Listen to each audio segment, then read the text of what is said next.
আসলে ভালো লাগছে তারেক যে আমাদের ওয়ার্ডে আসতেছে রবিন ভাইয়ের জন্য সে বলবে, এর জন্য আমরা অনেক খুশি।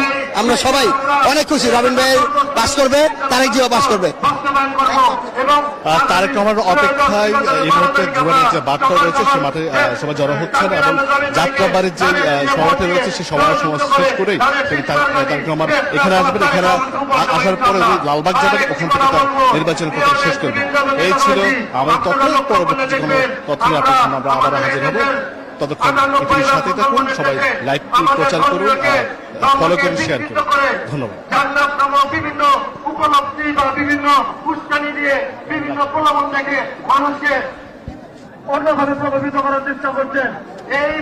এইদের ব্যাপারে এদের বিরুদ্ধে কি ব্যবস্থা নেবেন আপনারা তা 12 তারিখে প্রমাণ করে নেবেন এবং তাদের যে আমাদের ধর্মীয় জ্ঞানে বিকৃত করছে তার এই বিষয়টা আমরা আল্লাহর হাতে আমরা ছেড়ে দিলাম।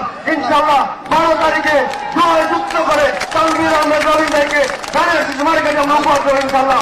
বাংলাদেশ জিন্দাবাদ, বাংলাদেশ জাতীয়তাবাদী দল জিন্দাবাদ, শহীদ রাষ্ট্রপতি মেজর জিয়াউর রহমান বীরুত্তম অমরক, আপসের নেত্রী দেশ নেত্রী বেগম খালেদা জিয়া অমরক, তারুণ্যের অহংকার তারেক রহমান জিন্দাবাদ।